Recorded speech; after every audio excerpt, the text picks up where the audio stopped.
Can anyone catch the Celtics? Are the Knicks actually a title contender? The Nets the worst team in the NBA. Let's recap the offseason for the NBA's Atlantic Division. Michael Bolton. Thanks, Josh. It's Michael Bolton here, and it's time for another episode of the Locked On Fantasy Basketball Podcast. Let's get to it. Let's get to it, indeed. You are Locked On Fantasy, your daily NBA fantasy podcast. Part of the Locked On Podcast Network. Your team every day.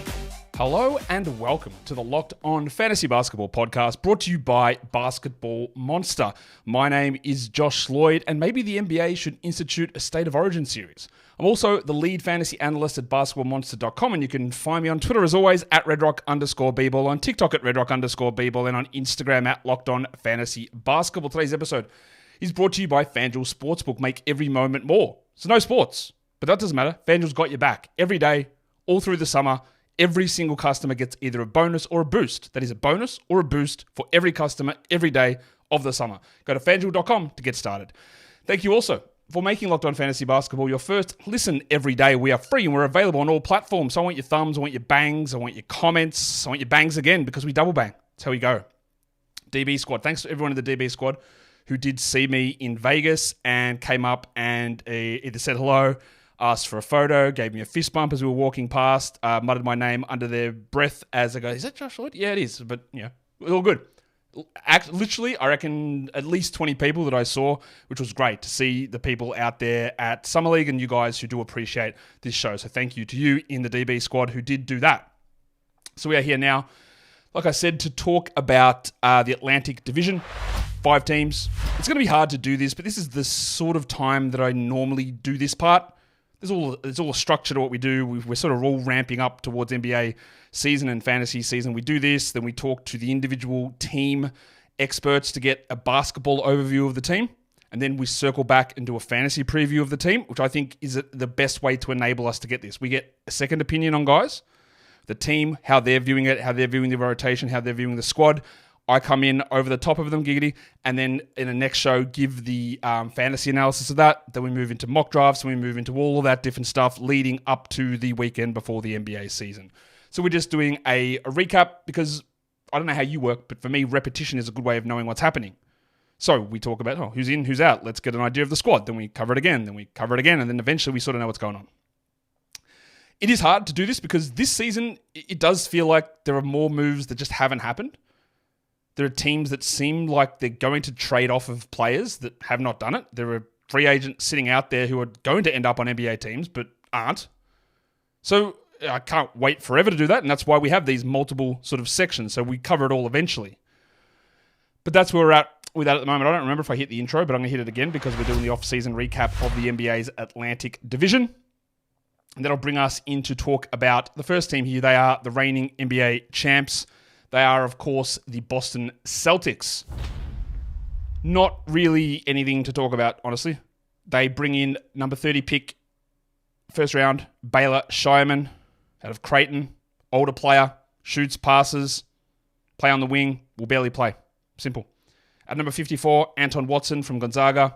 Will definitely not play, and I don't think Watson's even signed a contract yet. There's 2 other guys that are currently on their roster. They're going to be just Exhibit 10 players, and that's Ronnie Harper Jr. and Tristan Enaruna, who is an undrafted free agent. Harper, we know, has been around for a couple of years.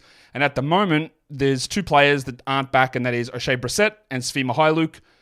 No way, they haven't gone to another team yet. We'll see whether they return, but you would expect that the Brissett absence is just going to be offset by Shireman.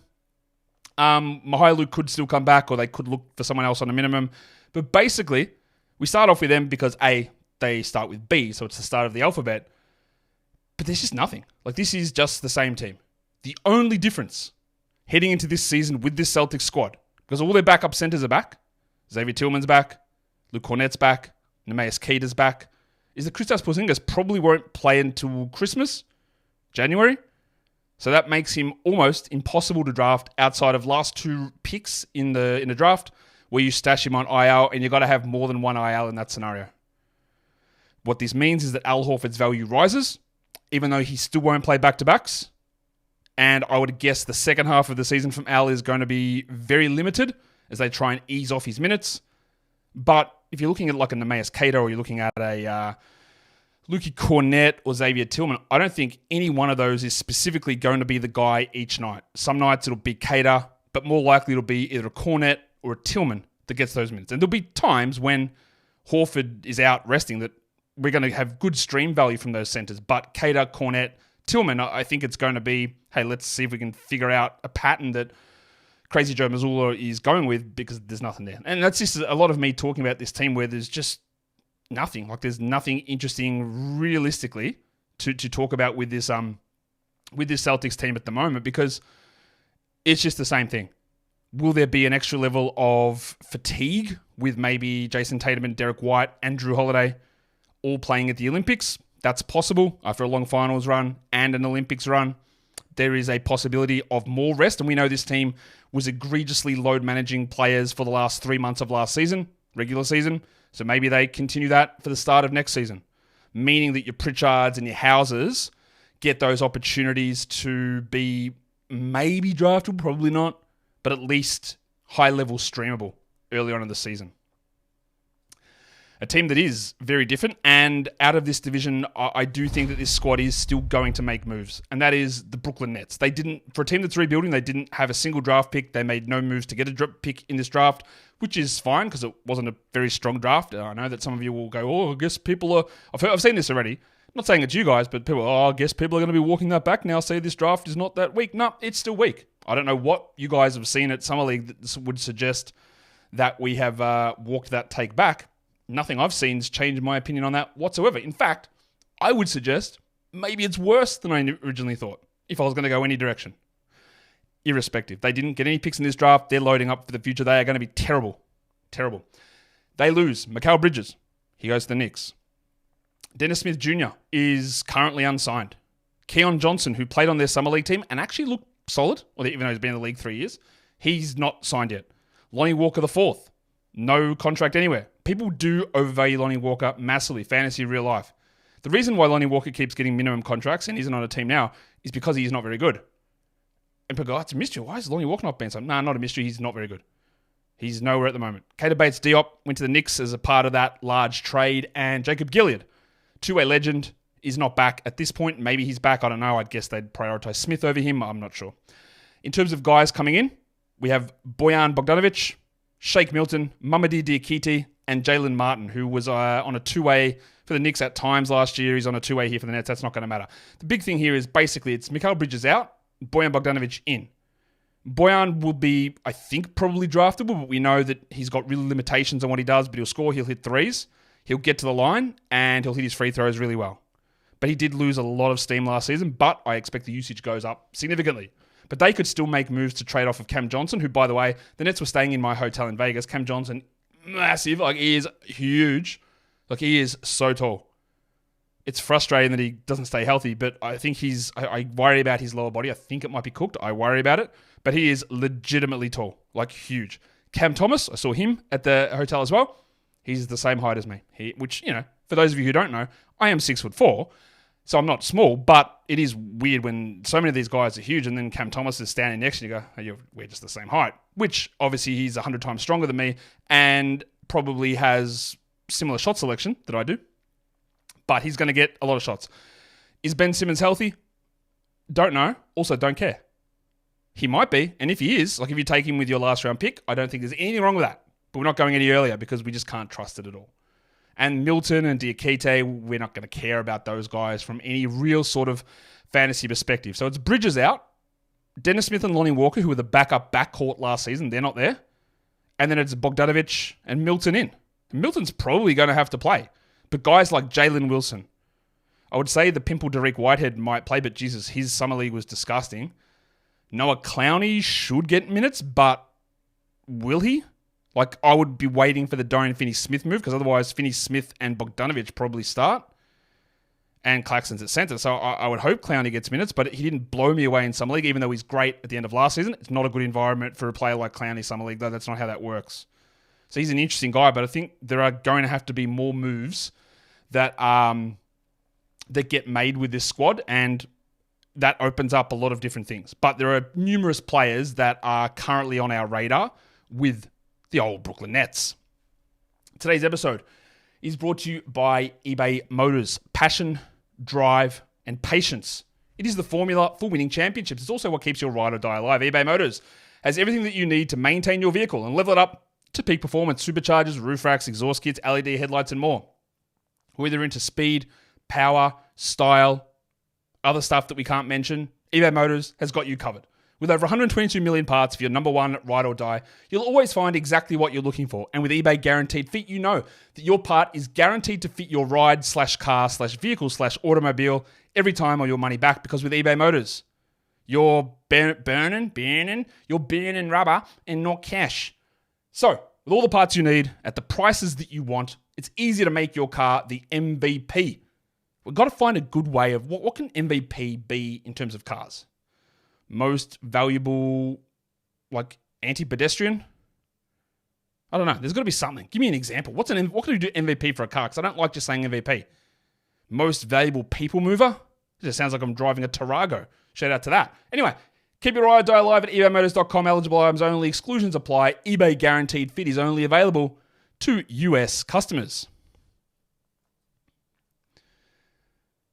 Okay, if you're unaware of what we're doing here, we are talking about the Atlantic Division, an off-season recap. Go check out our other shows right across the Locked On Podcast Network, including Locked On Sports Today, live show on YouTube that cuts out the nonsense that you hear on other mainstream media if you don't want to hear Kendrick Perkins talk about things, which who would?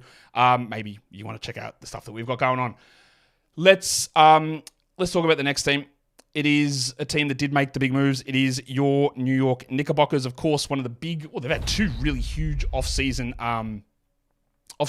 news stories. One of them was trading for Mikal Bridges, and another one was Jalen Brunson's extension. I talked about Jalen Brunson's extension yesterday at the start of that show, talking about how there's a lot of misinformation around the CBA and around that contract extension. So you can go check that out, first 3 minutes of yesterday's show.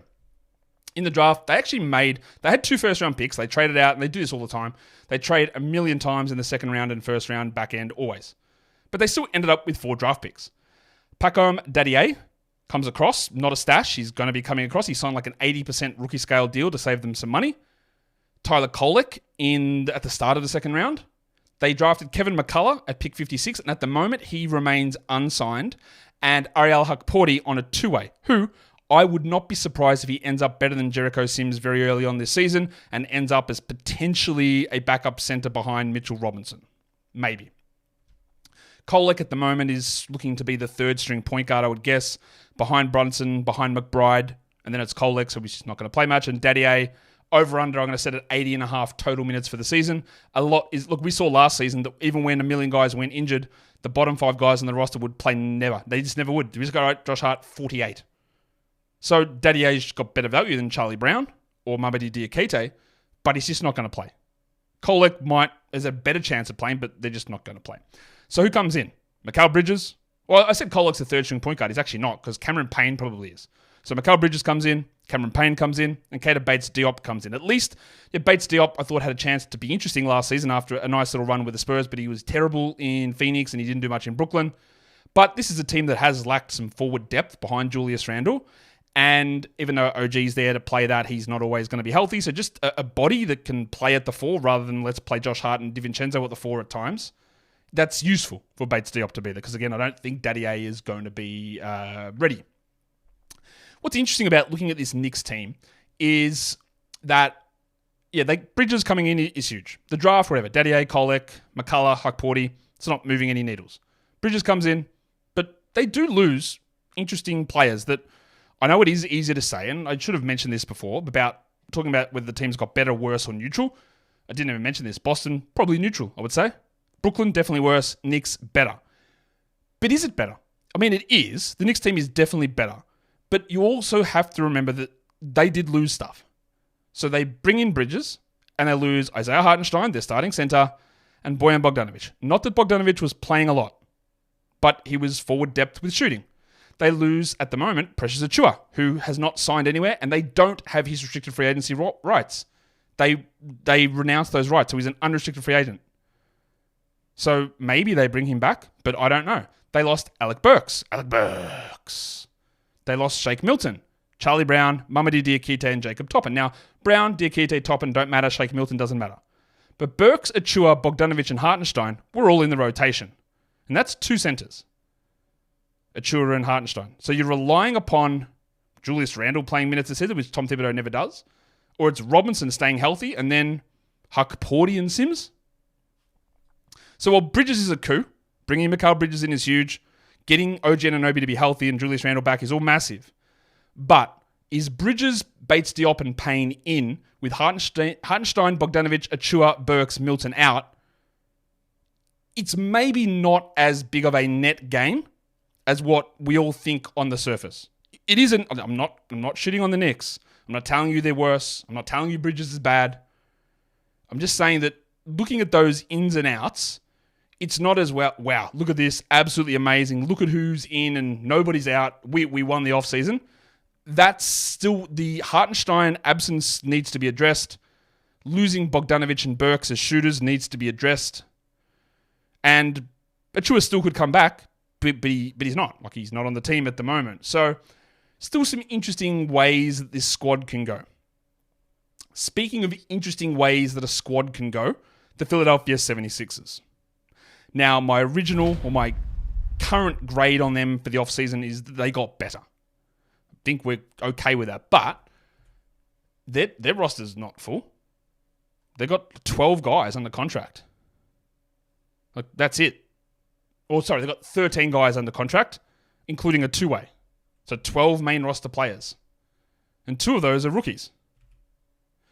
So they drafted at pick 16 Jared McCain, who had some shooting issues in the games that I watched him in Summer League, but I was impressed with his movement, how he got to his shots, his aggressiveness, and he had a better game the day after I left. He's not going to play a huge amount because there's other guards that are in front of him in that rotation, and it's self-branded hat legend Nick Nurse, who is just not going to rely upon Jared McCain. McCain will play, but he's not going to have a big role, I wouldn't have thought. The other one they brought in is number 41 pick, Adem Bona, who's signed to a full second-round contract, not a two-way. By full, I mean like not a two-way. I think Bona I thought he was impressive in Summer League, honestly. I think he's going to be a really solid backup center. It won't be this season because the big avocado, Andre Drummond, is here. But he's someone to watch. A little bit on the short side, but love his activity, love his defensive ability. I think he makes a lot of sense. So who do they bring in? Obviously, Paul George. Caleb Martin on a below-market contract, fantastic. Andre Drummond to be a backup center, really good. Andre Drummond's not really good, but he's good in this role, and it's a great option behind Embiid. Much better than having Paul Reed and Mo Bamba. Eric Gordon on another minimum deal, and then Justin Edwards on the two-way as an undrafted player, who I am certain they negotiated that with so he wouldn't get picked. Like, he's a guy that should have been drafted. Wouldn't say he blew me away at Summer League. We'll talk more about Summer League thoughts later on. But he is there. Who do they lose? Well, it is great to get Paul George, and getting a value on Drummond and getting value on Gordon and bringing Caleb Martin in at cheap prices is useful, but you would say there's three starters at least gone from last year, and how you want to count those starters or not, I'm not sure. But Tobias Harris started basically every game. Started every game. D'Anthony Melton started most games. Buddy Hield started some games and then was out of the rotation. Paul Reed was the starter at times when Embiid was out, and the other guy that started was Mo Bamba. He's also gone. Nick Batum was a starter for big chunks of last season. And they're all gone. So, yeah, George, Martin, Gordon, Drummond are good additions. Harris, Melton, Hield, Reed, Batum, that's not losing nothing. It's an upgrade.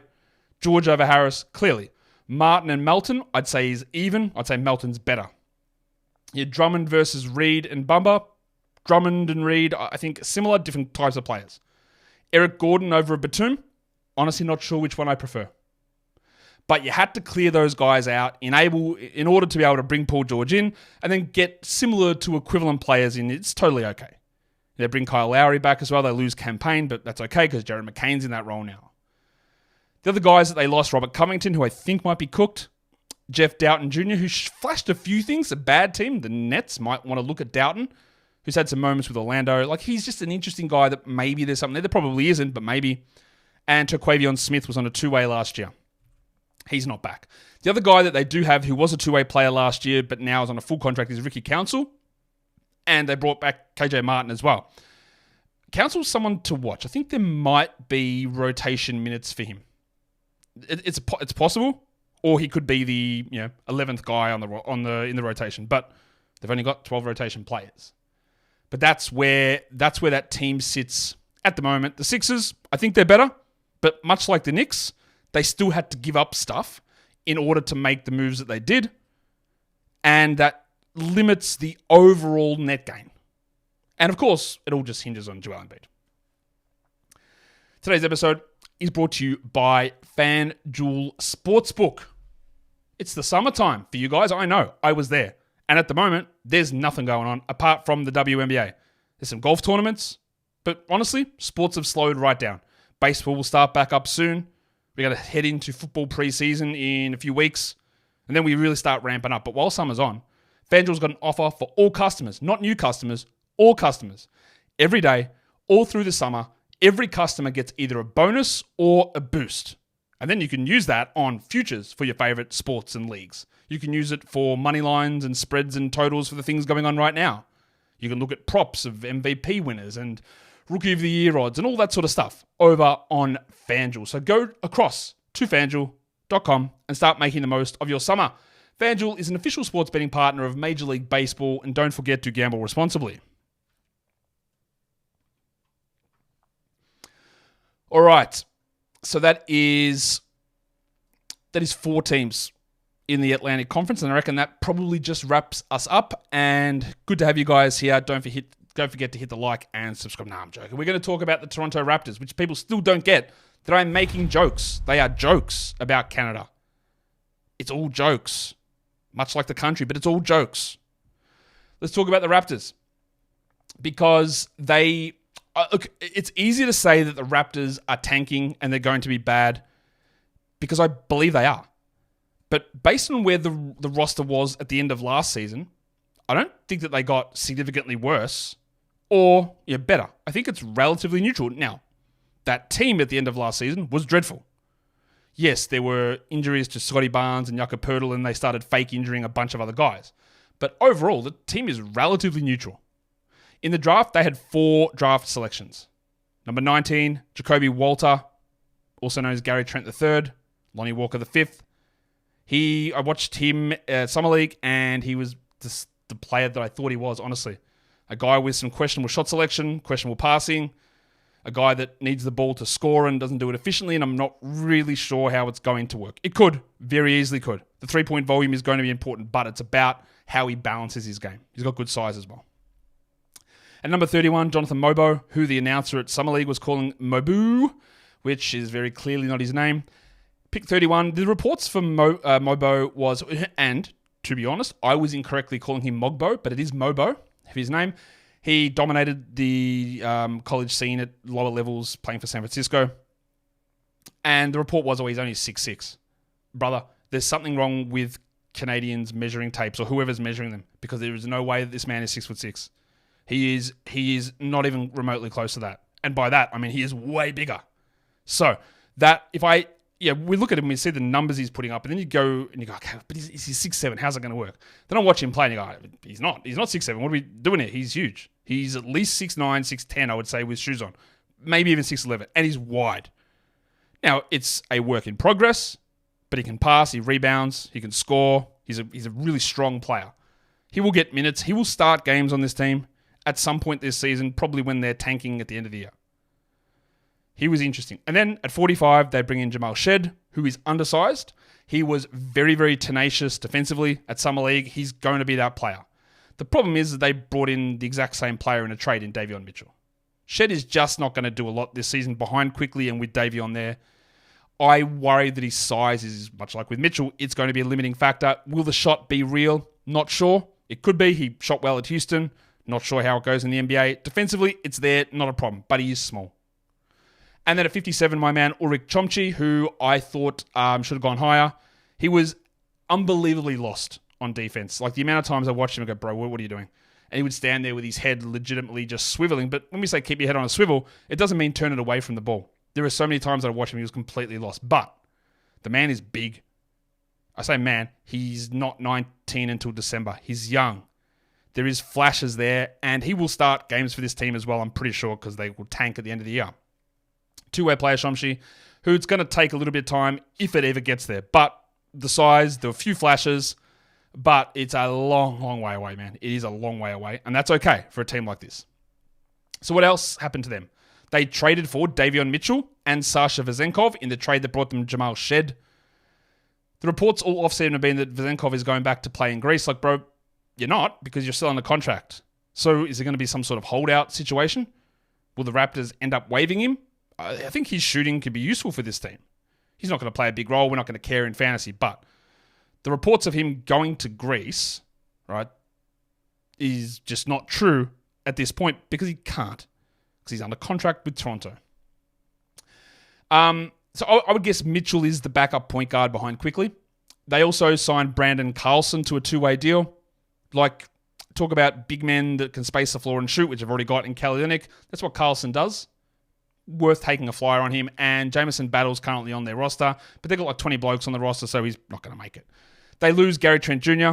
Jordan Nwora has not been re-signed. Malik Williams started games for him last season. He will definitely not be back, I would guess. Jalen McDaniels went to Sacramento, and Mamadou Gay had some opportunities last season, but they were just tank minutes. The one there that's probably important is that Trent's gone, and Nwora, who's an okay-ish rotation-adjacent player.